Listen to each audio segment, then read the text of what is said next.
Sejak Malaysia menjadi negara yang pesat berkembang maju, pembangunan dilihat seiring dengan peningkatan sektor ekonomi, sains dan teknologi. Lanskap utama negara yang begitu ketara menerima tempias pembangunannya ialah Bandaraya Kuala Lumpur. Kerancakan pembangunan dipertingkatkan di bawah tampuk kepimpinan Perdana Menteri keempat Tun Dr. Mahathir Mohamad yang mahu menjadikan Kuala Lumpur sebagai pusat beli belah utama sekaligus membantu menjana ekonomi negara melalui sektor pelancongan. Ampang Park umpamanya merupakan pusat beli belah pertama dibina di Malaysia bagi mencapai matlamat itu. Ikuti laporan wartawan kami Said Ilya Haris. Pusat membeli belah Ampang Park yang merupakan bangunan pertama sebagai pusat perdagangan di Kuala Lumpur telah dibina pada tahun 1973 dan apa yang menarik ialah ia terus kekal berdiri walaupun ia telah berusia hampir 40 tahun.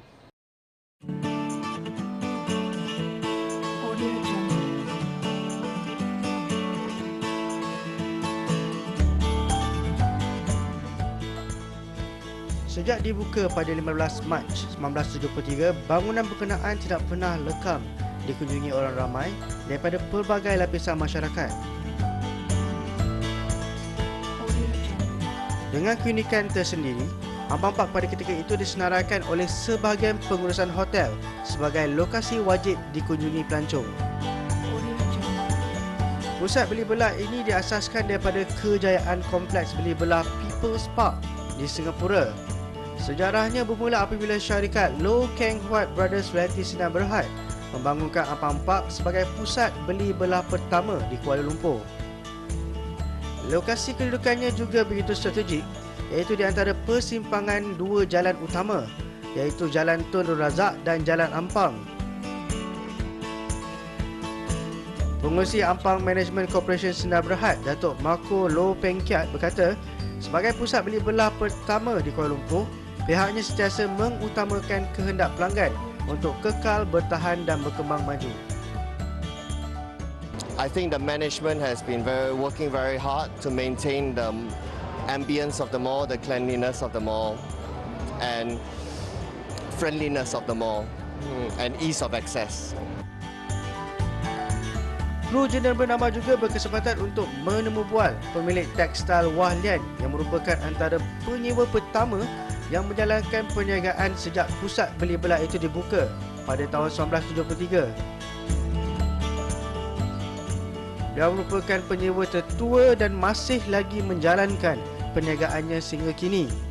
Bagi pekerja veterannya Samzatun Idris yang telah bekerja lebih 15 tahun, beliau berkata hampir kebanyakan pelanggannya masih setia menempah pakaian mereka di sini walaupun usia kedai itu menjangkau 40 tahun. Akak bekerja dah 15 tahun. Daripada mula lagi memang kedai ni dah ada. So dia bertapak ni pun daripada mula-mula Ampang Park buka dia dah bertapak dah. And then customer pun boleh okey juga, customer dia memang saja setia dia datang sini juga.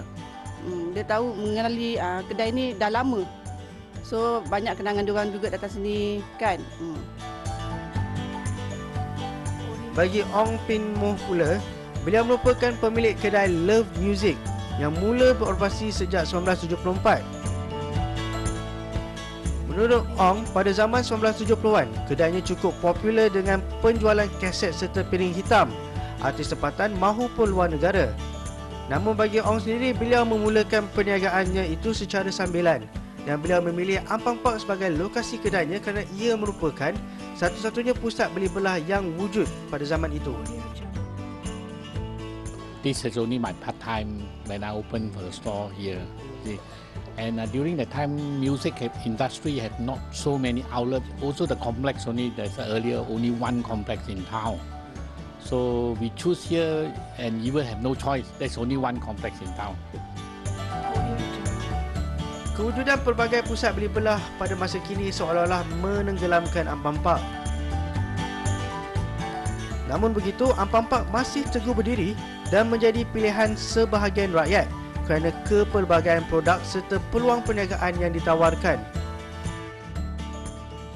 I think a lot of people still come to the mall for the nostalgia of it all, and I think it's also the habit, shopping habit. I mean, when you go to a place, if you're used to it, you'll always go back.